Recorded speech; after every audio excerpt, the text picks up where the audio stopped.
ஆச்சி மசாலா. எந்த சமையலும் ருசி தேடும் ரகசியம். 20 ரூபாய்.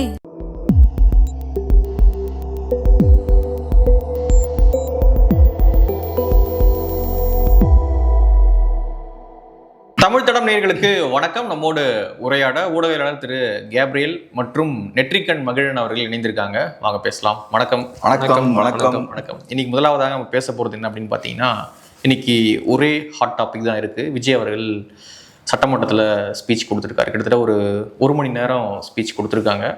நேற்று உதயநிதி அவர்கள் கொடுத்த ஸ்பீச்சுக்கு பதிலடியாக இன்னைக்கு அவர் பேசியிருக்காங்க. ஸோ எப்படி பார்க்குறீங்க? வெளிநடப்பு செஞ்சுருக்காங்க திமுக. முதற்கட்டமாக உங்களுடைய பார்வை. விஜய் அவர்கள் நல்லா படிக்கிறார், பேப்பரை பார்த்து திறமையாக படிக்கிறார். இதுக்கு முன்னாடி ஃபினான்ஸ் மினிஸ்டர் பேசும்போது பார்த்தோன்னா பார்த்து படிக்கிறதுக்கு ரொம்ப கஷ்டப்பட்டார். அந்த வகையில் விஜய் அவர்கள் அந்த வகையில் நம்ம பாராட்டணும். நல்லா ஸ்மூத்தாக பார்த்து படிக்கிறாரு. எந்த இடத்துல டெம்போவை ஏற்றணும், எந்த இடத்துல எப்படி பர்ஃபார்ம் பண்ணணும், அந்த விஷயங்கள்லாம் அவர் கரெக்டாக பண்ணுறாரு. அதை தாண்டி பெருசாக விஷயம் இருக்கான்னு கேட்டிங்கன்னா பெரிய விஷயங்கள் எதுவும் இல்லை. அது போக இப்போ விஜய் ரசிகர்கள்லாம் பார்த்தா ஏன்டா கதறிக்கிட்டே இருக்கீங்கன்றாங்க.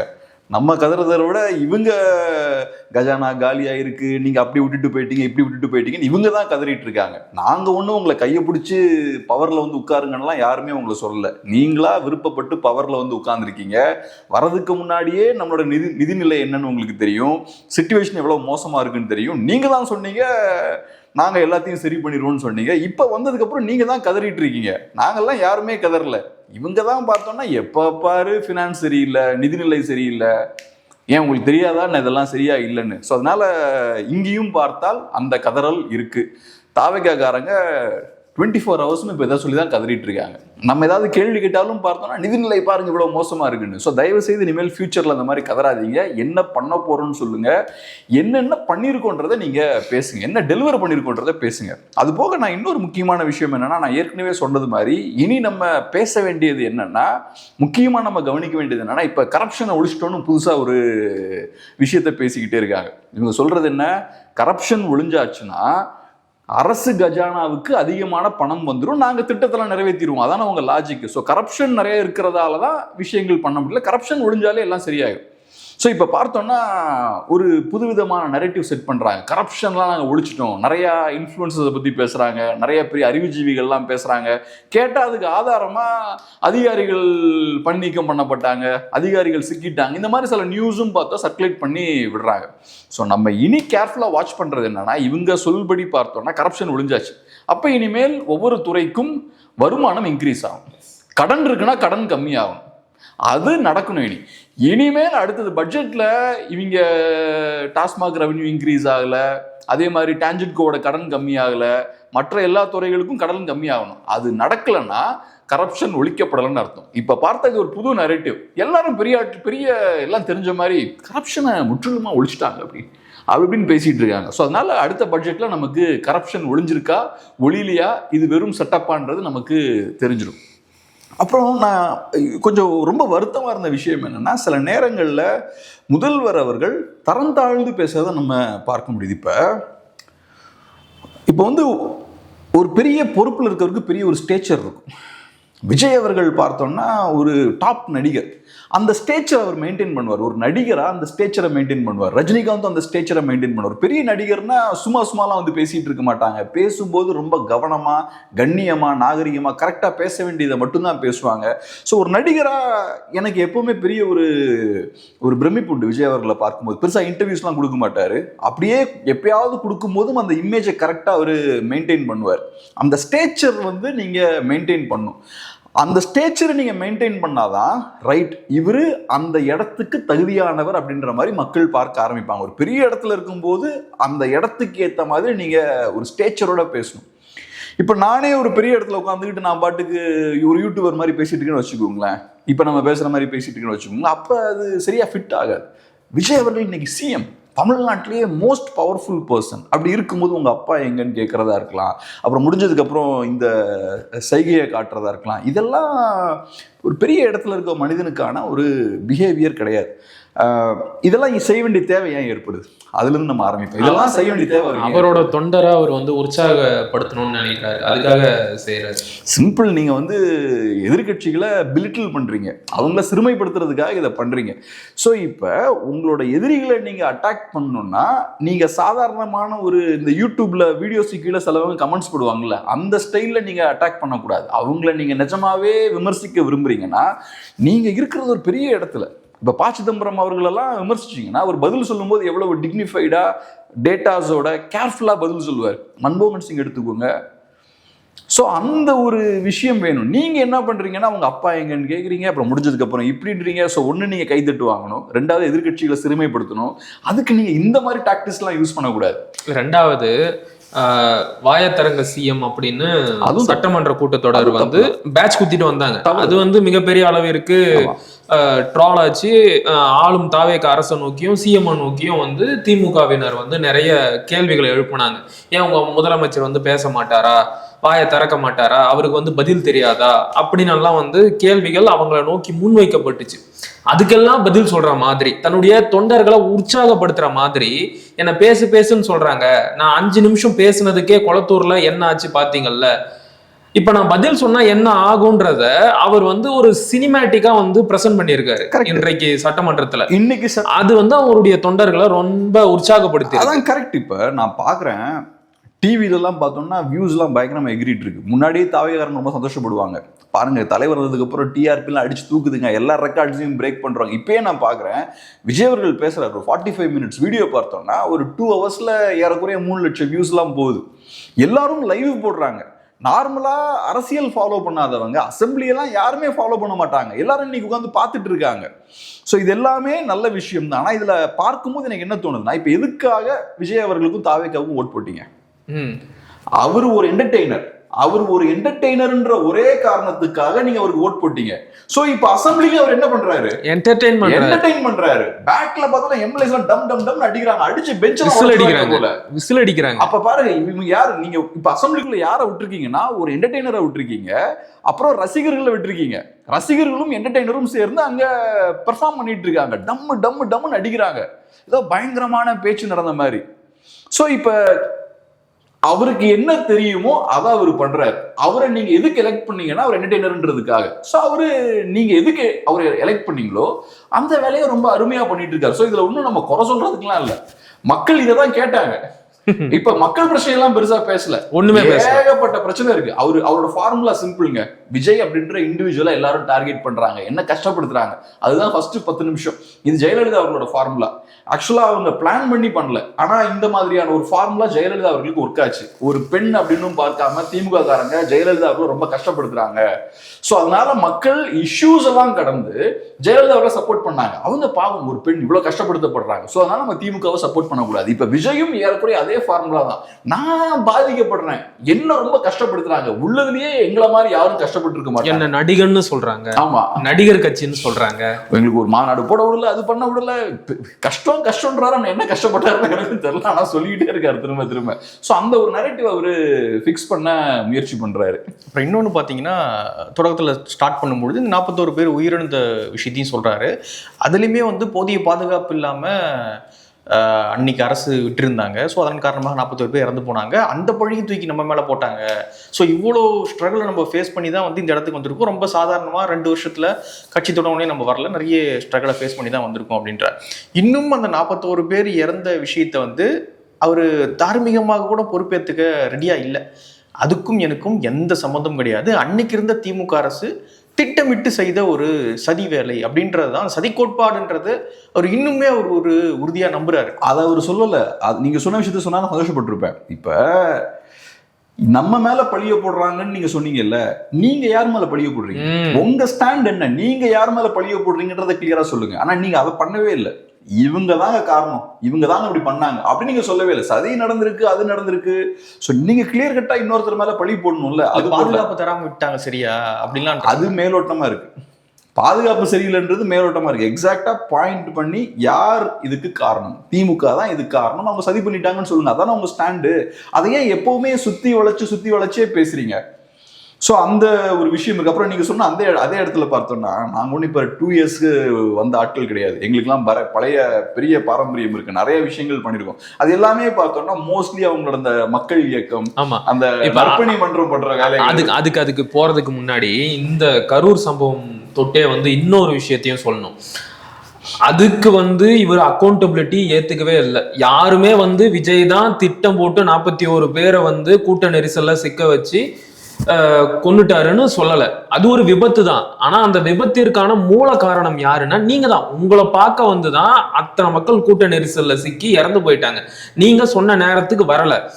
இதுக்கு ஒரு பொறுப்பு எடுத்துக்குங்க அப்படின்னு தான் நம்ம கேட்கிறோம். ஆனா அவர் என்ன சொல்றாருன்னா இப்போ வரைக்கும் இன்னைக்கு சட்டமன்றத்துல கூட என் மேல பழிய போடுறாங்க அப்படிங்கிறாரு. சரி, யாருங்க இதற்கான சதியை பண்ணதுன்னு கேட்டா நீங்க சொன்ன மாதிரி அதற்கான தெளிவான பதிலையும் சொல்லல. இதை தாண்டி அவருடைய ஆட்சியில நடந்த சில குற்றச்சம்பவங்களுக்கும் அவர் வந்து அக்கௌண்டபிலிட்டி பொறுப்பு ஏத்துக்கிற மாதிரியே இல்லை. 3 வயசு குழந்தை வந்து பாலியல் வன்கொடுமை செய்யப்பட்டு கொலை செய்யப்பட்டு இருக்கு. இதற்கு எதிர்க்கட்சி தலைவர் நேற்றைக்கு ஒரு கேள்வியை எழுப்புறாரு. அதுக்கு பதில் சொல்ற முதலமைச்சர் நீங்க தான் காரணம், உங்க ஆட்சியில வந்து போதைப் பொருட்கள் வந்து கட்டுக்கடங்காம பெருகிருச்சு, அதையெல்லாம் நீங்க ஆரம்பத்திலேயே கட்டுப்படுத்தி இருக்கணும். சார் எங்களுக்கு தெரியும் சார், அவங்க சரியில்லைன்னு தான் அவங்கள தோற்கடிச்சுட்டு உங்களை கொண்டு வந்து ஆட்சி அதிகாரத்துல உட்கார வச்சிருக்கிறோம். உங்க ஆட்சியிலையும் இப்படி நடந்திருக்கே. பெண்கள் பாதுகாப்புக்கு சிங்கப்பெண் அதிரடி படையை உருவாக்கணும்னு சொன்னீங்களே, அந்த படை உருவாக்கப்பட்ட பிறகுதானே 48 மணி நேரத்துல 12 பெண்களுக்கும் மேல பாலியல் வன்கொடுமைக்கு ஆளாக்கப்பட்டு இருக்கிறாங்கன்னு கேள்வி கேட்டா அதுக்கும் வேற ஒருத்தரை கையை காட்டுறாரு. சார் அப்ப நீங்க எதுக்கு தான் பொறுப்பு எடுத்துக்குவீங்க? சோ எந்த ஒரு பொறுப்பையும் எடுத்துக்காத ஒரு பொறுப்பு இல்லாத முதலமைச்சராக தான் விஜய் இருக்கிறத நான் பாக்குறேன். இதுக்கு நான் ஒரு விஷயம் சொல்றேன். இப்போ அவங்க என்ன நினைச்சிட்டு இருக்காங்கன்னா, கவர்மெண்ட் ரன் பண்றதுமே எலெக்ஷன்ல கேம்பெயின் பண்ணி ஜெயிக்கிற மாதிரியான சமாச்சாரம் நினைச்சிட்டு இருக்காங்க. எலெக்ஷன்ல ஜெயிக்கும் போது நரேட்டிவ் செட் பண்றது, திமுக எதிரியா பிக்ஸ் பண்றது, பெர்ஃபார்மன்ஸ் கொடுக்கறது, இது அவங்களுக்கு எலெக்ஷன்ல வெற்றியை பெற்று கொடுத்துருக்கு. ஆனா அரசு நிர்வாகம் பண்றதும் அதே மாதிரி நினைச்சிட்டு இருக்காங்க. அசம்பிளில நம்ம பெர்ஃபார்மன்ஸ் கொடுக்கறது, திமுக எதிரின்னு பிக்ஸ் பண்றது, எல்லாத்துக்கும் காரணம் நீங்க தான் சொல்லிட்டு போனா முடிஞ்சிடும் அப்படின்னு நினைச்சிட்டு இருக்காங்க. ஆனா அது கிடையாது. நீங்க அரசை நிர்வாகம் பண்ணலன்னா தமிழ்நாட்டுல 7-8 கோடி மக்கள் இருக்காங்க, ஏகப்பட்ட பேர் பாதிக்கப்படுவாங்க. அரசுன்ற இன்ஸ்டிடியூஷன் ப்ராப்பரா ஃபங்க்ஷன் ஆகணும்னா பாதிப்புகள் பயங்கர மோசமா இருக்கும். நீங்க கொடுக்கக்கூடிய பெர்ஃபார்மன்ஸுக்கு விசில் அடிப்பாங்க, கை தட்டுவாங்க, எல்லாம் ஓகே தான். ஆனா அதை தாண்டி உங்களோட பெர்ஃபார்மன்ஸ் சரியில்லைன்னா மக்கள் பாதிக்கப்படுவாங்க. இது வெறும் கேம்பெயின் மாதிரி கிடையாது. உங்க கேம்பெயினால பாதிப்பும் கிடையாது, ஒண்ணும் கிடையாது. மக்கள் உங்களை நம்பி ஓட் போடுறாங்க. ஆனா உங்களோட பெர்ஃபார்மன்ஸால பாதிப்பு வர போறது இல்லை. இவர் வந்தாருன்னா பண்ணிடுவாங்கன்னு அப்பாவித்தனமா மக்கள் நம்புறது. ஆனா இங்க இப்படியே ஓட்டிட்டு இருக்க முடியாது. 1, 2, 3 வருஷம் ஆனதுக்கு அப்புறம் ஆன்டி இன்கம்பன்சி ஸ்லோவா பில்ட் ஆக ஆரம்பிக்கும். உங்களோட நிர்வாக கோளாறால வரக்கூடிய பிரச்சனைகள் மக்களுக்கு பெரிய ஒரு பாதிப்பா அது மாறும். இது ஒண்ணு. 2வது, அவர் சொல்றாருல, நாங்க வந்து ஒரு 30 வருஷமாவே நிறைய பண்ணிட்டு இருக்கோம், நற்பணி மன்றம், சேவைகள், இதெல்லாம் பண்றோம். முதல்ல நான் எப்பவும் சொல்றதுதான், அரசியலுக்கும் இந்த சேவைகள்லாம் இருக்குல்ல, தொண்டு இருக்குல்ல, அதுக்குள்ள வித்தியாசத்தை நம்ம புரிஞ்சுக்கணும். இப்ப ஏழைகளுக்கு சாப்பாடு கொடுக்கறது, துண்டு கொடுக்கறது, வேஷ்டி கொடுக்கறது, ட்ரெஸ் கொடுக்கறது, இதெல்லாம் தான், நோட் புக்ஸ் கொடுக்கறது, இதெல்லாம் தான் அரசியல். இதெல்லாம் செஞ்சா நீங்க அரசியலுக்கு குவாலிஃபை ஆயிருவீங்கன்னா, தமிழ்நாட்டில் லட்சக்கணக்கான என்ஜிஓஸ் இருக்கு. அவங்க எல்லாருமே அடுத்தது அரசியலுக்கு குவாலிஃபைடா மாறிடுவாங்க. ஸோ என்ஜிஓ ஒர்க் வேற, அரசியல் வேற. இவங்க பார்த்தோம்னா அவரோட பொலிட்டிக்கல் ஆக்டிவிட்டிஸ்ன்ற பேர்ல அவர் செய்த தொண்டுகள் எல்லாம் இன்னொன்னு சொன்னார் பாத்தீங்களா, நீங்க வந்து நான் வந்து சினிமாலையும் முடிஞ்ச அளவுக்கு சமூக நீதி பேசியிருக்கிறேன், லஞ்ச ஒழிப்பு பேசியிருக்கிறேன். லஞ்ச ஒழிப்பு கூட சரி ஓகே விடுங்க, அந்த இது மிக்சி எல்லாம் உடைச்சாங்கன்னு கூட எடுத்துக்கலாம். சமூக நீதி பேசியிருக்கேன்றாங்கன்னா என்ன சமூக நீதி இல்ல, எனக்கு புரியல. சினிமாவில டைலாக் பேசுறது எல்லாம் வந்து மிகப்பெரிய அரசியல் செயல்பாடு ஆயிடுமா?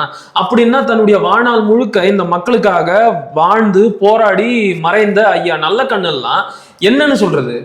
அவர் வந்து சினிமாவில் நடிக்காதது மட்டும்தான் மிகப்பெரிய குறையா இருக்குல்ல. ஒருவேளை 1-2 படத்துல நடிச்சிருந்தா கூட ஐயாவை வந்து எம்எல்ஏவாகவோ இல்லைன்னா ஒரு வார்டு கவுன்சிலராகவோ தேர்ந்தெடுத்திருப்பாங்க போல. நான் இன்னும் கிளியரா டிஃபைன் பண்றேன். நான் கேட்கிற கேள்வி சிம்பிள். விஜய் அவர்கள் 30 இயர்ஸ் சினிமாவில் நடிக்கிறார்ல, அவரு நடித்த சினிமாக்களால தமிழ் சொசைட்டிக்கு லாபமா நஷ்டமான்றதை மட்டும் கணக்கு போடுங்க. சரியான கேள்வி, சிம்பிளான கேள்வி. சோ உங்களால எவ்வளவு பேர் நல்லா முன்னேறி வந்திருக்காங்க, எவ்வளவு பேர் உங்களால லைஃபை தொலைச்சிருக்காங்க. நீங்க என்னென்ன விஷயம், நீங்க சொன்ன நல்ல விஷயங்கள் அதிகமா, நீங்க சொன்ன கெட்ட விஷயங்கள் அதிகமா. நீங்க பாட்டுக்கு நீங்க பண்ண 100 படத்துல 2 சீன் எடுத்து காட்டிட்டு நான் பாருங்க சமூக நீதிக்காக பேசுறேன், தீண்டாமை ஒழிக்கணும்னு நான் பேசிருக்கேன், அது கணக்கு கிடையாது. இது கிட்டத்தட்ட லயோலா மணியோட பேச்சு மாதிரி இருக்கு. ஆமா, அவர் வந்து போக்கிரி படத்துல இருந்து பாட்டு எடுத்து காட்டினார்ல, தீப்பந்தம் எடுத்து தீண்டாமையை கொளுத்து, சேரிகள் இல்லாத ஊர்ல பிறக்க வேண்டும் பேரப்புள்ள அப்படிங்கிற மாதிரி இருக்கு முதலமைச்சரோட பேச்சு. சமூக நீதி. நான் சொல்றது என்னன்னா, நீங்க ஒரு நடிகரா நிறைய படங்கள் ரிலீஸ் பண்ணிருக்கீங்க, அதோட சோசியல் இம்பாக்ட் என்ன அப்படின்றத நம்ம பார்ப்போம். எவ்வளவு யங்ஸ்டர்ஸ் வாழ்க்கையை தொலைச்சிருக்காங்க. இன்னைக்கு அப்பா அம்மாட்ட கேட்டீங்கன்னா ஸ்டூடெண்ட்ஸ் என்ன சொல்லுவாங்க, படம் இந்த பாட்டெல்லாம் பார்க்காதீங்க, கெட்டு போயிருவீங்க, உங்க லைஃபை தொலைச்சிருவீங்க. பேரண்ட்ஸ் தானே சொல்றாங்க. அந்த அளவுக்கு கேவலமான கண்டென்ட் தான் உங்களோட கண்டென்ட்டா இருக்கு. இவர் மட்டும் இல்ல, எல்லாரோட படங்களும் அப்படிதான் இருக்கு. கமர்ஷியல் படங்கள் அவ்வளவுதான் இருக்கு. ஆமா, பூமியில் இருப்பது 4 பங்கு தண்ணீடா, தண்ணி அடிப்பதில் தப்பு ஒண்ணும் இல்லடா, இதெல்லாம் யாரு சொன்னது? விஜய் ரீசெண்டா லியோ படத்துல 10வது பாட்டல் நான் குடிக்க அண்டாவை கொண்டா. அப்ப நீங்க சொன்ன சமூக நீதி கருத்தை நான் சீரியஸா எடுக்கணும்னா அப்ப நான் இதையும் சீரியஸா எடுக்கணும்ல. நீங்க சினிமாவை சொல்றதெல்லாம் நான் சீரியஸா எடுக்கணும்னா அப்ப நான் இதையும் சீரியஸா எடுக்கணும்ல.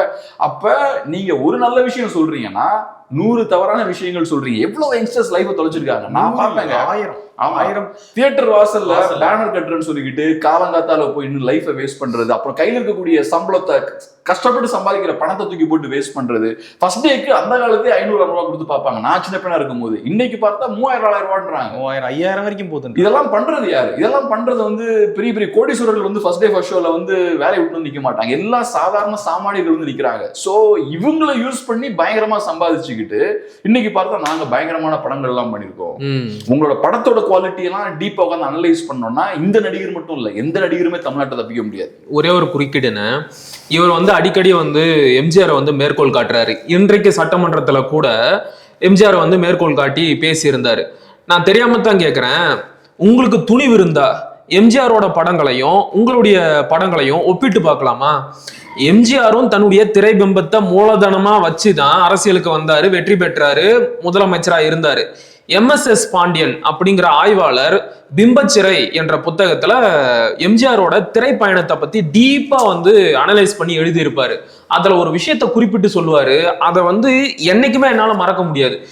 எம்ஜிஆர் நடிச்ச எந்த படங்கள்லையுமே அவர் வந்து குடிகாரராகவோ புகைப்பிடிப்பவராகவோ நடிச்சிருக்கவே மாட்டார். ஒரே ஒரு படத்துல மட்டும் குடிச்சவரா நடிச்சிருப்பாரு.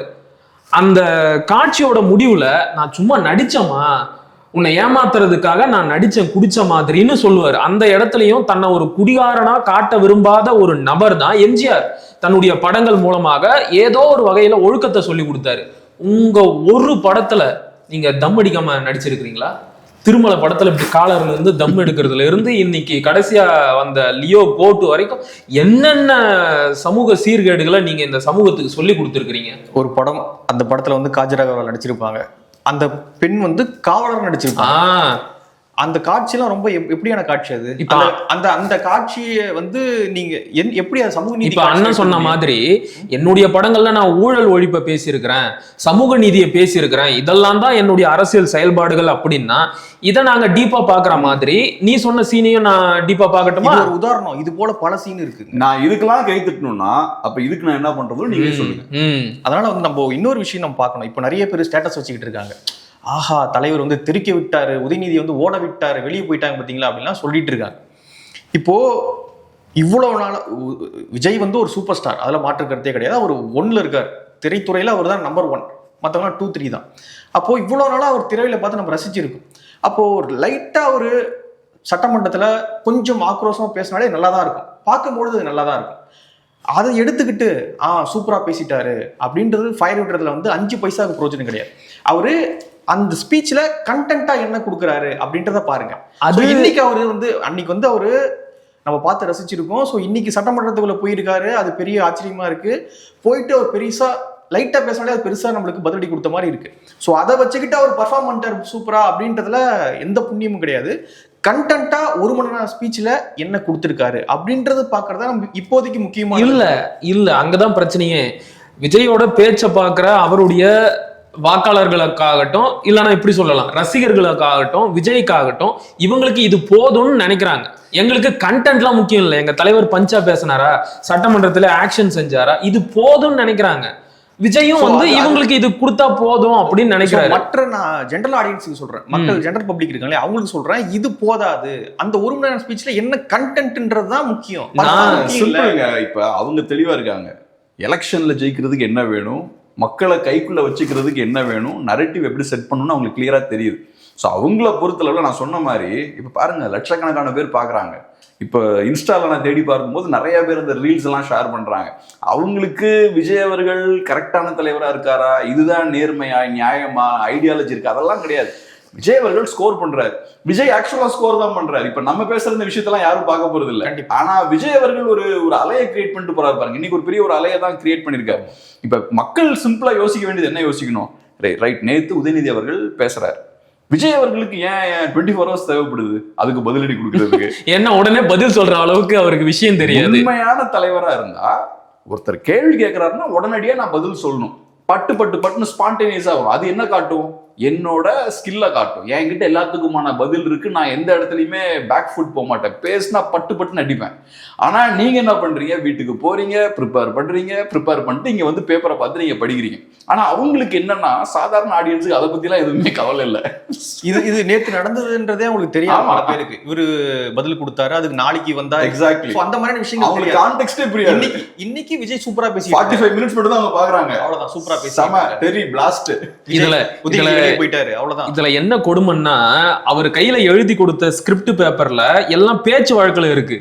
பேச்சு வழக்குல இருக்கிற செய்திகளை படிச்சு மனப்பாடம் பண்ணி அதை உள்வாங்கி இவர் டெலிவரி பண்ணணும். அதை விட்டுட்டு ஓர் 1 2 2 அப்படிங்கிற மாதிரி வாய்ப்பாடு ஒப்பிக்கிற மாதிரி ஒப்பிச்சுக்கிட்டு இருக்கிறாரு. சார், நீங்க வந்து அதை மனப்பாடம் பண்ணி பேசணும் சார். அது கூட அவருக்கு தெரியல. ஒருவேளை வந்து லைட்டா தண்ணி கிண்ணி பட்டு ஸ்கிரிப்ட் லைட்டா அழிஞ்சதுன்னு வச்சுங்க, ஆஹா. அதுலயும் கூட இன்னொரு விஷயம் கவனிச்சிங்களா, நம்பர்ஸ சொல்லும் போது ஆங்கிலத்துல சொல்றாரு. ஏதோ ஒரு அமௌண்ட் சொன்னாரு, 3265 கோடியா, அதை வந்து 3265 கோடி அப்படிங்கிறாரு. அது என்னது, அது தமிழ்லயும் ஆங்கிலத்திலயும் கலந்து பேசுறது. அப்புறம் இன்னொன்னு பாத்தீங்கன்னா நோட் பண்ண வேண்டியது என்னன்னா, கவர்மெண்ட் பிரச்சனை இருக்குன்றார், கடந்த 10 வருஷத்துல பிரச்சனை இருக்குன்றார். எப்போ அவரு அந்த ஆண்டை வந்து சொல்றாரு, எப்போ அந்த பிரச்சனை ஆரம்பிக்குதுன்றார். 2017 கடைசியில இருந்து 2026 வரை ஆட்சி பண்ண புண்ணியவான்கள் ரொம்ப மோசமா ஆட்சியை கொடுத்துட்டு போயிட்டாங்க. ஸோ அந்த ஓட்டைகள்லாம் இப்ப நாங்க அடைச்சிக்கிட்டு இருக்கோம் அப்படின்றார். 2017 கடைசியில இருந்து, அதாவது எடப்பாடி அவர்களுடைய ஆட்சியில இருந்து ஸ்டாலின் அவர்களுடைய ஆட்சி வரை மோசமான ஆட்சி.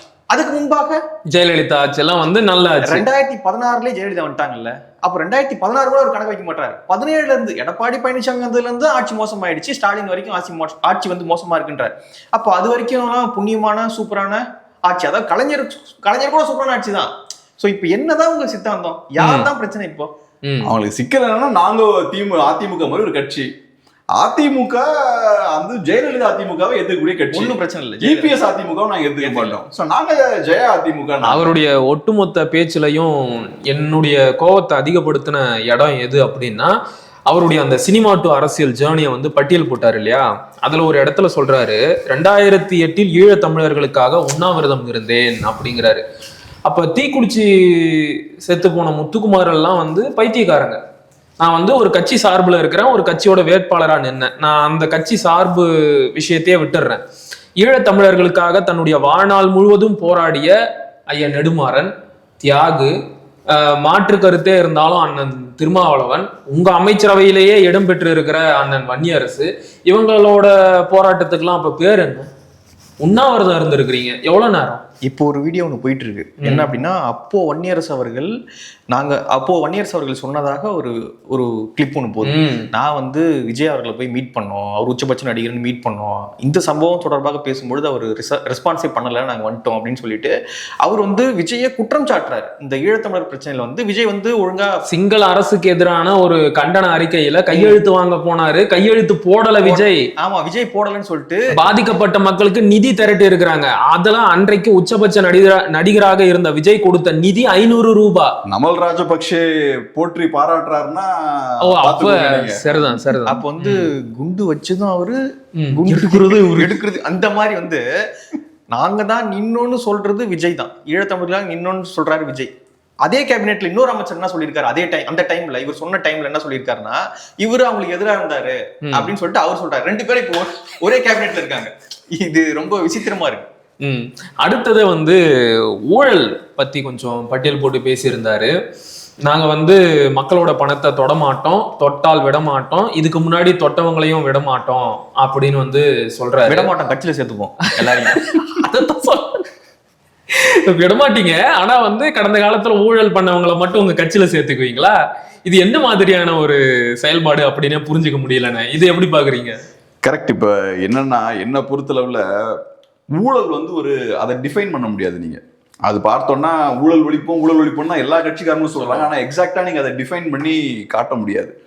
ஸோ இப்போ விஜய் அவர்களும் அதை பண்றாரு. இப்போ பயங்கரமான ஸ்டண்ட் எல்லாம் காட்டிட்டு இருக்காங்க, நாங்க ஊழலை ஒழிச்சிட்டு இருக்கோம். நான் நிறைய நியூஸ் பாக்குறேன், இந்த அதிகாரிகளை சஸ்பெண்ட் பண்ணிட்டோம், இந்த அதிகாரிகளை அரெஸ்ட் பண்ணிட்டோம், நிறைய பேர் வந்து அம்பலப்பட்டாங்கலாம் பேசிட்டு இருக்காங்க.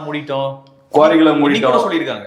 எல்லாமே பெர்ஃபெக்டா தான் நான் சொல்ல வரேன். ஆனா இவங்களோட அவுட்புட் என்னன்றதை நம்ம பட்ஜெட் போதுதான் நம்ம பார்க்க முடியும். பட்ஜெட் டைம்ல தான் நம்ம பார்க்க முடியும். அதான் நான் சொல்றேன், எல்லாரும் பட்ஜெட் டைம்ல ரொம்ப கேர்ஃபுல்லா இருக்கணும். இப்ப என்னன்னா, இவங்களுக்கு என்ன சிக்கல் வருதுன்னா, நீங்க என்ன டெலிவரி பண்ணிருக்கீங்கன்னு கேட்டா டெலிவரி இவங்களுக்கு எதுவும் கொடுக்க முடியல. ஆனா இவங்க சொல்றது பார்த்தோம்னா அவங்க தப்பு இவங்க தப்புன்னு பேசிட்டு இருக்காங்க. இப்ப நம்ம இதுல ஒண்ணு கிளியரா, நம்ம முக்கியமான ஒரு விஷயம் என்னன்னா, இப்ப நம்ம இதெல்லாம் பேசும்போது சாதாரண ஒரு தாவேக்கா நண்பர் பாக்குறாருன்னா, இவங்கெல்லாம் திமுக காரனுங்கடா அப்படின்ற மைண்ட் அவருக்கு ஒன்று வரும். ரெண்டாவது, இதை விட கொடுமையான ஒரு விஷயம் என்னன்னா, திமுக காரங்க நினைச்சுக்கிறாங்கன்னா நம்ம திமுகவுக்கு சப்போர்ட்டா பேசிட்டு இருக்க நினைச்சுக்கிறாங்க. தாவேக்காவை அட்டாக் பண்றதால நம்ம திமுகவுக்கு சப்போர்ட் பண்ணி பேசிட்டு நினைச்சிட்டு இருக்காங்க. இப்ப இதுல சிக்கலே என்னன்னா, திமுகவும் இதுல டேஞ்சரான ஒரு பார்ட்டி தான். இப்ப விஜய் இன்னைக்கு நீங்க சொல்ற மாதிரி இவ்வளவு இம்மெச்சூர்டா பேசுறாரு, ஆனா நல்லா பெர்ஃபார்ம் பண்றாரு, சூப்பரா பெர்ஃபார்ம் பண்றாரு. அவரை கவுண்டர் பண்றதுக்கு கரிஸ்மேட்டிக்கான ஒரு ஃபேஸ் திமுக சைட்ல இல்ல. இவ்வளவு எம்எல்ஏஸ் இருக்காங்க, எல்லாமே பயங்கர ஜாம்பவான்கள். இவங்கனால விஜய் அவர்களை கவுண்டர் பண்ணி பேசுறதுக்கு ஏத்த மாதிரியான ஒரு கரிஸ்மேட்டிக் லீடர் இல்ல. இப்ப கருணாநிதி அவர்கள் மாதிரி ஒரு கேரக்டரோ, ஜெயலலிதா அவர்கள் மாதிரி ஒரு கேரக்டரோ அசம்பிளில இருந்தா இப்படி இருந்திருக்காது. டஃபா அவங்க கவுண்டர் பண்ணிருப்பாங்க.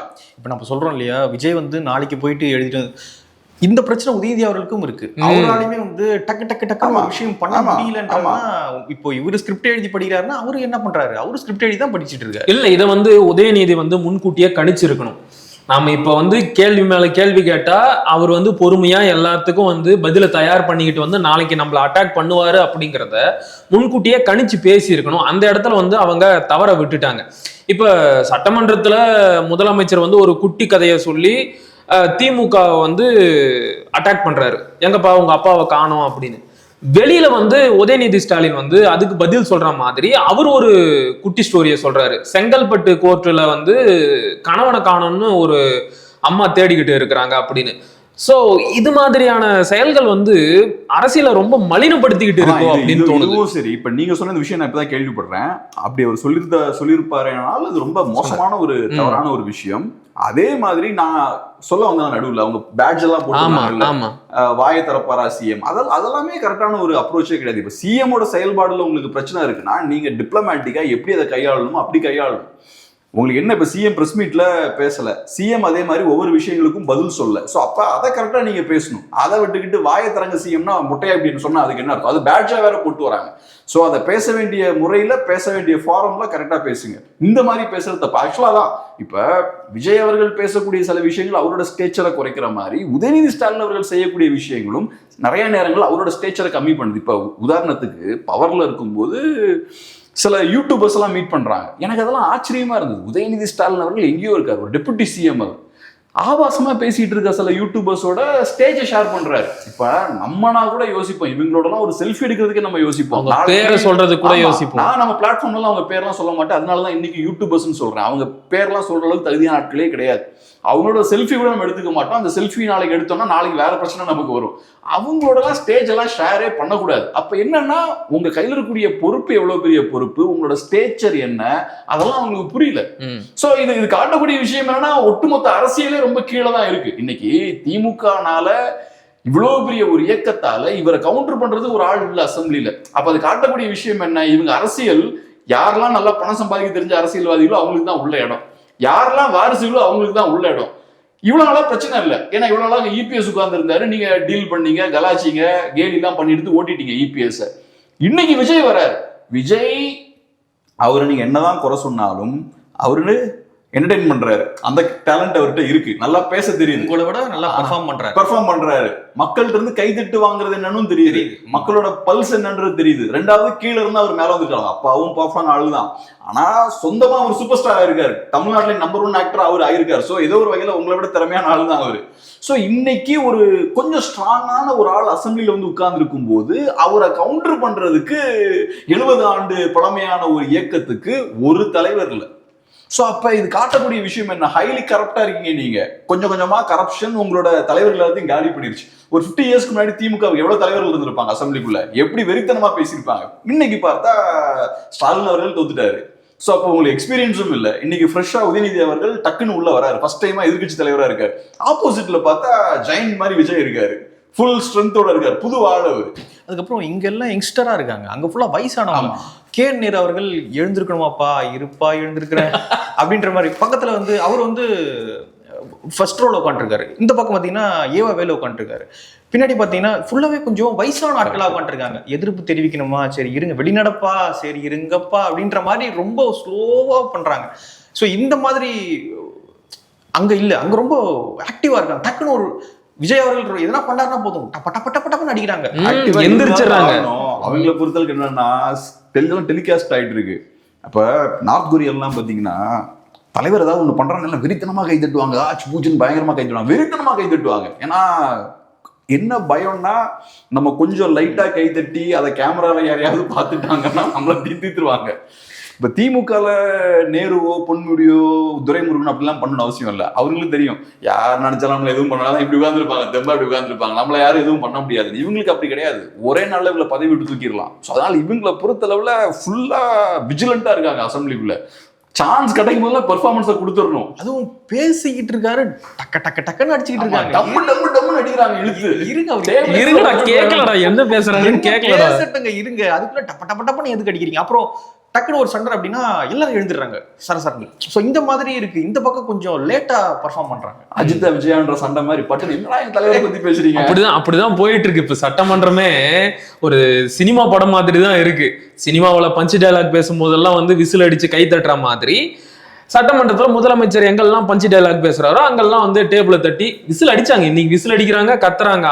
ஆனா உதயநிதி சொன்ன ஒரு விஷயம் கரெக்டுங்க. இவங்க ரீல்ஸை பிளான் பண்ணி தான் அந்த ஸ்பீச் எல்லாம் கட்டமைக்கிறாங்க. ஸோ கரெக்டா ஒரு 20 ரீல்ஸ் கட் பண்ற மாதிரி அதை நீட்டா வடிவமைச்சிருக்காங்க. ஒரு 45 மினிட்ஸ் கண்டென்ட்னா அதுல 20 ரீல்ஸ் கண்டிப்பா எடுக்கலாம். ரீல்ஸ் தான் கணக்கு. ஆமா, ஆல்ரெடி போட்டாங்க ரீல்ஸ்.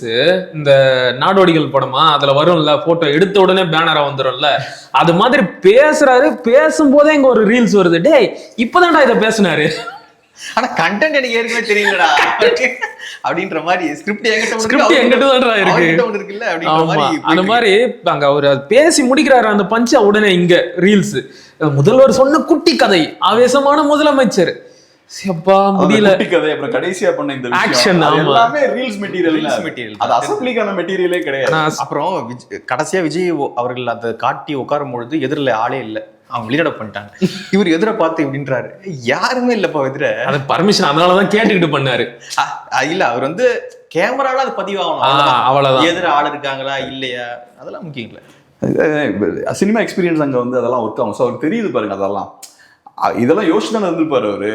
அங்க ஆக்வர்டா இருந்தாலுமே நீங்க சொன்ன மாதிரி அல்டிமேட் பர்பஸ் வந்து நான் தான் அந்த ஃப்ரேமுக்குள்ள என்ன வருதுன்றதுதான் முக்கியம். ஃப்ரேமுக்குள்ள நான் தான் இருப்பேன், வெளியே இருக்க ஆட்கள் தான் முக்கியம். ஆனா ஸ்டாலின் வந்து தெரிஞ்சு பண்ணாரா தெரியாம பண்ணாரான்னு தெரியல, சும்மா பண்ணாரு. அது இவ்வளவு பெரிய பின் விளைவுகளை ஏற்படுத்துன்னு நினைச்சு கூட பார்த்திருக்க மாட்டாரு. அதுவுமே கூட நீங்க ஸ்டாலின் அவர்கள் சிஎம் இருக்கும்போது பவர்ஃபுல்லான பொசிஷன்ல இருந்தாரு. பவர்ஃபுல்லான பொசிஷன்ல இருக்கும்போது உங்க பவரை நீங்க ரொம்ப ரெஸ்பான்சிபிளா யூஸ் பண்ணணும். இந்த மாதிரியான விஷயங்கள்லாம் நீங்க பண்ணும்போது எவ்வளவு தூரத்துக்கு பேக் ஃபயர் ஆகுது பாருங்க. விஜய் பண்ணது கூட ஓகேங்க, அவர் சிஎம் பண்ணிட்டாரு. அந்த எம்எல்ஏ பண்ணிக்கிட்டே இருந்தாரு பாருங்க, போற இடம் வர இடம்லாம் பண்ணிக்கிட்டே இருந்தாரு பாருங்க. இப்படின்னு ரொம்ப வெறுப்பேத்துறாங்களே. ஓகே, நிறைய விஷயங்கள் டிஸ்கஸ் பண்ணியிருக்கோம். மக்கள் சரியாக ரெஸ்பான்ஸ் பண்ணுங்க. அப்புறம் கீழே இந்த வீடியோ பற்றியான உங்களுடைய கருத்துக்கள் எதுவாக இருந்தாலும் கீழே கமெண்ட்ல பதிவு பண்ணுங்க, சப்ஸ்கிரைப் பண்ணுங்க. ஆமா, கமெண்ட்ன்ற பேர்ல ஏன் கதறீங்கன்னு திருப்பி கேட்டுக்கிட்டே இருக்காதீங்க. பரவாயில்ல, எதுனா உங்களுடைய கருத்துக்கள் எதுவாக இருந்தாலும் போடுங்க. அப்புறம் ஷேர் பண்ணுங்க. நன்றிகள். வணக்கம்.